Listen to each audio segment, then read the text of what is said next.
I thought my big job interview day was going to be flawless. You know, the kind where you wake up early, review your notes one last time, and glide through the city streets like some sort of polished, confident professional. Instead, I ended up standing on the sidewalk staring at locked glass doors with a crowd of perfectly dressed people streaming past me inside like it was some exclusive party and I wasn't invited. I could almost hear the universe chuckling at me. There I was, clutching my portfolio like it was a life raft, realizing that the building was locked tight.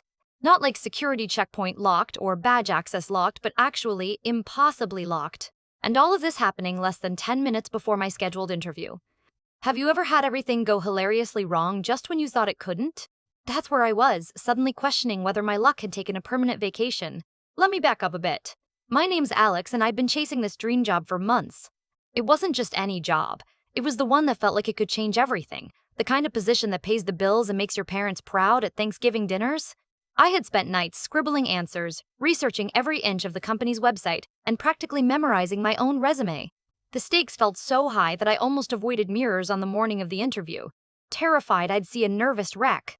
When I walked into the building earlier that day before the door incident, mind you, I first met the receptionist, a woman named Emily. I say met loosely because she seemed utterly preoccupied, tapping away at her keyboard with a furrowed brow, barely making eye contact. When I greeted her politely, she forced a smile so tight it looked like she was trying not to choke on it. I thought maybe she just had an early morning case of the grumps or a triple espresso overdose, but something felt off. I remember her fumbling through my paperwork, then glancing nervously toward the back door. Small red flags popped up around that lobby like weeds. I caught her whispering into a phone, glancing my way like I was some kind of spy. Honestly, I didn't know whether to feel comforted that she was on my side or freaked out that she might be part of some secret office conspiracy. Ignoring the weird vibes, I told myself, focus. This is your moment. I made it past the initial screening, and now all that stood between me and the job was that interview room on the 12th floor.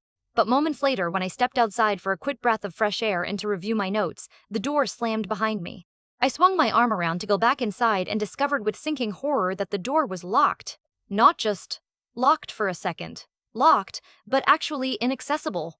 I pressed every button, jiggled the handle, and even tried speaking the universal code of "please let me in," to no avail. Cue the frantic pacing. I started pressing my face against the glass, hoping someone inside would pity me and open up. Instead, I only saw office workers buzzing past, looking at me like I was a delivery person desperately trying to get inside. I waved, hoping for some empathy, but got none. It was like I was stranded outside a VIP club on a night hipsters actually cared about. Just when I was about to accept my fate and accept that I would miss the interview entirely, a man shuffled out from a side door carrying a mop bucket. He wore a faded janitor's uniform, his cap pulled low, lurking in the shadows like he'd just witnessed all the chaos and kept his mouth shut about it. He glanced at me, raised an eyebrow, and said, "Locked out, huh?" "Yeah," I admitted, feeling more desperate than I wanted to. "I've got this interview in 10 minutes. His eyes twinkled with something between mischief and mystery. "Well, maybe I can help," he said, voice low, but there was something odd about his whole demeanor. I wasn't sure if I was about to be rescued or crash land onto some weird corporate janitorial conspiracy. But hey, when you're locked out with nowhere to turn, you take your chances. That's when everything changed, from awkward blur to something straight out of a sitcom. So, a little about me. I'm Alex, a chronic overpreparer with a borderline obsession for nailing impression management. This job, well, it was the one I'd been circling like a shark. It was in marketing at a company that felt like it had the whole big city, fast-paced vibe just right. You know the kind? The ones where people wear blazers like armor and sip artisanal coffee like it's the elixir of life. Landing that role wasn't just a career move. It was a ticket out of the endless cycle of May jobs that pay the rent but don't exactly inspire morning pep talks. In the weeks leading up to the interview, I was on a mission. I read every snippet about the company, rehearsed answers to questions that might resemble those dreaded "tell me about a time when" interrogations, and even recorded mock interviews on my phone. Listening to myself talk out loud? Instant humbling. I brought my resume down to a fine-tuned script. I knew this stuff better than my favorite TV show's plot twists. That morning, nerves were doing their usual dance, equal parts jittery and hopeful. I woke up early, reviewed my notes one last time while half listening to the news, and carefully selected my outfit. Nothing too flashy, but professional enough to say, "Hey, I mean business." I took a deep breath and told myself, "You got this. Walk in there like you own the place." Stepping into the lobby, I spotted Emily, the receptionist. From what I could tell, she was the gatekeeper of this fortress of opportunity. Except instead of the cheerful, chipper greeter I had imagined, Emily was this whirlwind of distraction. Her fingers flew over the keyboard, eyes darting to the wall clock every few seconds. She barely looked up when I approached, and when she did, her smile was so tight and strained it looked like she was trying to hold in a sneeze for dear life. "Good morning," I said, trying to sound confident but also friendly. She gave me that smile again and barely muttered, "Morning?" Something about the way she handled my folder, shuffled, fumbled, glanced furtively toward the hallway, gave me pause. Then there was the whispered phone call, the hushed, "Yeah, he's here," followed by a glance in my direction that made me suddenly feel like I was starring in someone else's secret drama. Maybe I was reading too much into it. Maybe Emily just had a bad day or really, really hated mornings. But by the time I made it to the elevators, a disquieting sense settled over me. You know that feeling when things start tilting in a weird direction, but your brain stubbornly refuses to update the warning system? That was me. I told myself to shake it off. After all, I was here. I'd made it past the gates, past Emily, whoever she was, and now it was only a matter of minutes before I was in that interview room. Just a small hurdle. The universe had other plans. I took a breath and stepped outside for a moment to calm the nerves, clear the head, and maybe cram in a last glance at my talking points. The city air felt crisp, even nice, like a reset button pressed at exactly the wrong moment. Just as I reached for the door handle to go back in, it snapped shut with a solid click. I tugged, twisted, jiggled. Nothing. At first I thought it was my imagination, or perhaps someone else had a key and could open up any second. But no, the door was resolutely locked. No badge swipe or polite request would save me now. And there I was, arms braced against the glass, eyes practically pleading to the suits and heels streaming by inside for mercy. Not an ounce of sympathy. One even glanced at me, raised an eyebrow, and kept walking like I was some uninvited moonlighter crashing their corporate dance party. I was about to accept defeat when this guy appeared. He shuffled out of some side corridor, pushing a mop bucket on wheels like it was his own chariot. Dressed in a faded blue uniform and a cap pulled low, he had that mysterious janitor look. Silent observer, keeper of secrets, maybe a bit of a prankster. He stopped a few feet from me, looked me up and down, and said, "Locked out, huh?" "Yeah," I said. "I've got this interview coming up in 10 minutes. He didn't say a word for a moment, just studied me, then grinned. Maybe I can help. I was skeptical. Who knew what kind of help that meant? A shortcut through the basement? Or a wild goose chase into the deepest bowels of the building? Still, I had no better options. The janitor led me to a back door, but before we got there, he stopped suddenly, looked around like we were in a spy movie, and whispered, "Funny thing is, I think Emily was acting weird all day. Said something about a glitch and keeping people out. Sounds like the system's having a meltdown." I blinked. Emily again? It all started making a bit more sense in the oddest way. The receptionist wasn't just grumpy. Maybe someone upstairs was trying to keep us out. But why? With a quick flick of a keycard he pulled from his battered wallet, the door clicked open. Like a secret pass to a VIP club, the janitor motioned for me to slip inside. "Good luck," he said, voice low but genuine. I stepped through, heart pounding, ready to face whatever madness awaited inside. If the interview was a roller coaster before, now I was clutching on for dear life, and the ride was just starting. The janitor's keycard door swung open with a faint beep, and I slipped inside like I was breaking into Fort Knox, except, legally, or so I hoped. The stale scent of cleaning products and faint echoes of late-night vacuuming filled the hallway as he pushed his mop bucket ahead, wheels clattering against the tile floor. I tried to keep up, my shoes echoing a frantic rhythm, heart still pounding not entirely from nerves this time. He glanced back, eyebrows raised. "You're lucky Emily didn't spot you. She's been on edge all day. Something about some glitch in the security system." "Glitch?" I asked, my voice tight. "As in like a technical meltdown or—" Yeah, he said, waving a hand dismissively. "Building's supposed to be fully locked down. Only a few people got access. They didn't want anyone wandering around." I frowned, digesting the idea of a glitch that had effectively locked me out.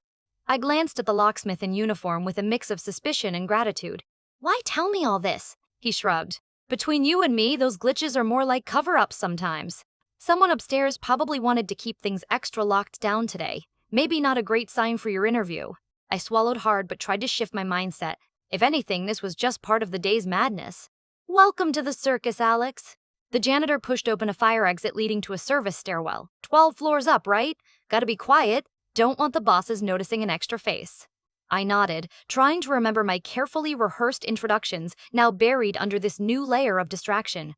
We climbed in silence, the dim emergency lights casting long shadows on worn concrete walls. The janitor's mop bucket squeaked periodically like a squeaky toy with a vendetta. Finally, we reached the 12th floor. He pointed toward a faded brass plaque beside a heavy door that read, "Marketing Department."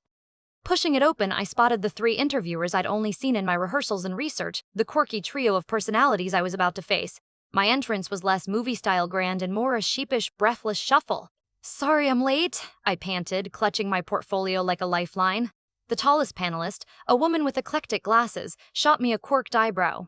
The middle-aged man in the center smiled thinly. Better late than never, I suppose. And then there was the youngest, a guy who looked like he'd rather be anywhere else but here. He half-waved a hand in acknowledgement, looking distracted by something on his laptop. I plopped down in the allocated chair, trying to smooth my crumpled nerves and recollect my thoughts. As the interview started, it quickly became clear this wasn't going to be a usual, run-of-the-mill Q&A. The middle interviewer fired off questions, but halfway through, when I was explaining a campaign idea, the biggest curveball hit, his laptop screen went black. Dead. No amount of frantic clicking revived it. "Technical difficulties," the woman whispered, smirking.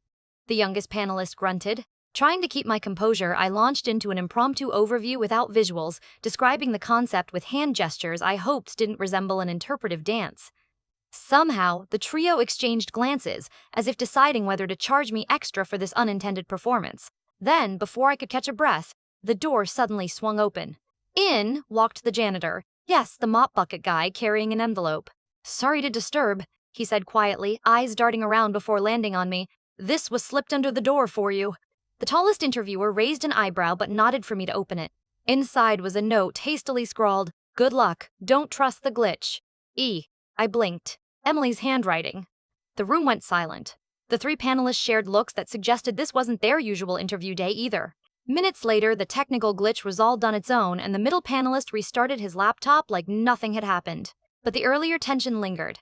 Trying to maintain the illusion of professionalism, I pushed through the rest of the questions. I told myself the envelope was probably some sort of misguided prank or internal memo mistakenly delivered, but part of me wondered if it was something bigger. Was the glitch really a technical hiccup, or a bizarre corporate sabotage? And who was this mysterious E watching out for me? Despite it all, I found myself laughing quietly with the panel when the youngest interviewer accidentally spilled his artisanal coffee across the table. Amid the chaos, small moments of genuine connection flickered like neon lights in a fog. By the time we wrapped up, I was a mess of nerves, relief, and confusion. I gathered my papers, said my goodbyes, and stepped toward the door. And just then, I spotted the janitor waiting outside the interview room, giving me a thumbs up before disappearing down the hall. So here I was, having just survived an interview that felt less like a professional milestone and more like a surreal comedy of errors. The day had knocked me off balance more times than I could count, yet somehow I felt oddly hopeful. As I left the 12th floor and descended the stairs, one question gnawed at me. Was this whole chaotic journey just bizarre luck, or strangely foreshadowing something about to unfold? Walking back through the lobby later that afternoon, I couldn't quite believe what I'd just been through. The once formidable fortress of locked doors and mysterious glitches felt oddly less intimidating now, a backdrop to the most unpredictable interview experience I've ever had. The day had started like a meticulously choreographed dance, but somewhere along the way, it turned into this off-kilter improv show where everyone, including me, just had to roll with the punches.